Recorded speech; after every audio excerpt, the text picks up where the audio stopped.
Hello வணக்கம். இது உங்கள் சிவி. ஸோ ஒன்று சொல்லணும் எப்படி இருக்கீங்க? இப்போ பார்த்தீங்கன்னா அன்சீன் ப்ரோமோ ஒன்று வந்திருக்கு. ஆக்சுவலாக இது வந்து பார்த்தீங்கன்னா காலையில் நடந்த விஷயங்கள் நான் ஆல்ரெடி கொடுத்துருப்பேன். அந்த விஷயங்கள் தான் இப்போ திரும்பவும் வந்திருக்கு. ஸோ அதில் பார்த்தீங்கன்னா சாண்ட்ராவும் பிரஜனும் பயங்கரமாக மோதிக்கக்கூடிய விஷயங்கள் வருது.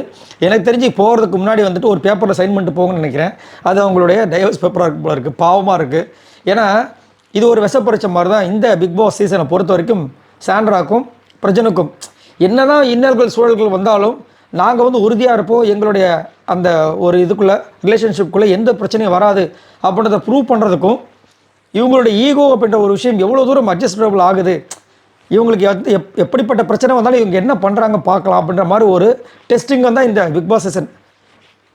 இருக்கிறதுலே எல்லாரை விட இவங்களுக்கு தான் பயங்கரமான பிரச்சனைகள்லாம் இனிமேல் காத்துட்ருக்கு. ஸோ அதில் ஒன் ஆஃப் த விஷயங்கள் தான் இன்றைக்கி நடந்திருக்கு.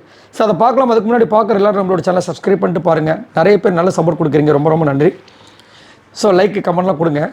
ஸோ இப்போ பார்த்தீங்கன்னா சாண்ட்ரா வந்துட்டு பிரஜனை பார்த்து ஒரு சில விஷயங்கள் பேசுகிறாங்க. என்னென்னா பிள்ளையும் கிளியறிங்க தொட்டிலையும் ஆட்டுறீங்க. சொல்கிறதுக்கு முன்னாடி உண்மையிலேயே பார்க்க போனால் இந்த பர்டிகுலர் டாஸ்க்கை பொறுத்த வரைக்கும் கேரக்டர் விட்டு வெளியே போகாமல் இருக்கிற ஒரே ஒரு ஆள் சாண்ட்ரா மட்டும் தான். நல்லா நோட் பண்ணி பாருங்கள். நார்மலாக அவங்க சண்டை போடும்போது கூட வந்து அந்த எமி ஜாக்சன் மாதிரியே வந்துட்டு தமிழ் இங்கிலீஷ் ரெண்டுத்தையும் சேர்ந்தே பேசுகிறாங்க எல்லா இடத்துலையும்.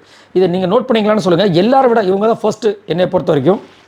சரி, இப்போ வந்து குழந்தையும் கிள்றீங்க தொட்டிலையும் ஆட்டுறீங்க, அந்த மாதிரி நீங்கள் பண்ணுறீங்க பாருங்களான் போது பிரச்சனை வந்துட்டு உங்களுக்கு எதாவது பிரச்சனைனா அதை நீங்களே பண்ணிக்கோங்க. ஒரு பாயிண்ட்டை சொல்லி என்னையை தயவு செஞ்சு அதுக்குள்ளே இழுக்காதீங்க. எனக்கு அதுக்கு சம்மந்தமே கிடையாதுன்ற இப்போ ரொம்ப அவங்க வந்து வருத்தப்படுறாங்க. அதுக்கப்புறம் என்ன ஆகிடுதுன்னா, நான் எதாவது தப்பு பண்ணால் என்கிட்ட அதை சொல்லுங்கள், சரிங்களா? நான் அதை திருத்திக்கிறேன். ஆனால் நான் தப்பு பண்ணாமல் எதுவும் சொல்ல முடியாது. அதே மாதிரி நான் வந்து ஆல்ரெடி கிளியர் கட்டாக சொல்லிட்டேன். உங்களுக்கு எதாவது பிரச்சனை நீங்கள் வந்துருங்க, நான் சொல்லிவிட்டேன். அது பதிவாயிடுச்சு. நீங்கள் பேச்சை மாற்றாதீங்கன்ற மாதிரி ஒன்று சொல்கிறாங்க. அவங்களுக்கு ரொம்ப கஷ்டமாயிடுது. அப்போ என்னால் சாரி கேட்க முடியாதுன்றாங்க. ஆக்சுவலாக வந்து சுபிக்ஷாவுக்கும் இவங்களுக்கும் ஒரு பிரச்சனை வந்ததில்ல. அதில் சுபிக்ஷா வந்து இவங்க உட்கார சேரில் போய் உட்காந்து ஒரு வேலை பண்ணியிருப்பாங்க. அவங்க டென்ஷன் ஆகிட்டு அங்கே வந்து ஒரு இப்படி நகர்த்தியிருப்பாங்க. அவங்க கையை தள்ளுறதுக்கு அது நெஞ்சில் குத்திருக்குன்னு சொல்லிட்டு அவங்க கம்ப்ளைண்ட் பண்ணுறாங்க. ஸோ அதுக்கு சாரி கேட்கணும்னு சொல்லிட்டு விக்ரம்லேருந்து கண்ணிலேருந்து எல்லோரும் பண்ணுறாங்க. இவரையும் புஷ் பண்ணுறாங்க பிரச்சனையும். என்னால் சாரி கேட்க முடியாது அப்படின்றாங்க. அது உங்கள் இஷ்டம். சாரி கேட்கறது சாரி கேட்காது உங்கள் இஷ்டம். பட் எனக்கு வந்துட்டு வேணும் அப்படின்ற மாதிரி வந்துட்டு போய் பேசிகிட்டு இருக்காங்க. இந்த பக்கம் ஆனால் பயங்கரமாக குத்தி விட்றாங்க. விக்ரமும் கனியும் செம்மையாக பண்ணுறாங்க. அதாவது இந்த பிக் பாஸ் சீசனில் இவங்க 2 பேர் இருந்தாங்கன்னா இவங்க நல்லா விளையாடுவாங்க போல இருக்குது. ஏன்னா விக்ரம் ஆல்ரெடி வந்துட்டு இவங்க கப்புள்ஸாக விளாட்றாங்கன்னு சொல்லி இன்ஜெக்ட் பண்ணிட்டார். அதனால் பயப்படுறாரு பிரஜன். இன்னொரு இடத்துல பார்த்தீங்கன்னா இந்த கப்புலாக விளாடுங்கன்றதை வச்சே வந்து ஒரு திரும்ப சண்டையை க்ரியேட் பண்ணலான்னு சொல்லிட்டு ஒரு பிளானை போட்டாங்க. நல்ல வேலை பிக் பாஸ் கூப்பிட்டு எல்லோரும் வச்சு வெளுத்து விட்டார்.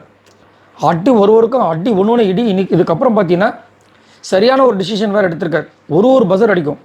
அந்த பஸரில் யார் ஒழுங்காக பண்ணாமல் ஓபி அடிக்கிறாங்களோ அவங்கள அந்த டாஸ்க் எடுத்து தூக்கணும். அவ்வளோதான், முடிஞ்சு போச்சு. ஸோ இது பயங்கரமானது. இதை வந்து நீங்கள் தான் என்னை செய்ய தூண்டி விட்டுருக்கீங்கன்ற மாதிரி சொல்லி முடிச்சு விட்ருக்காரு.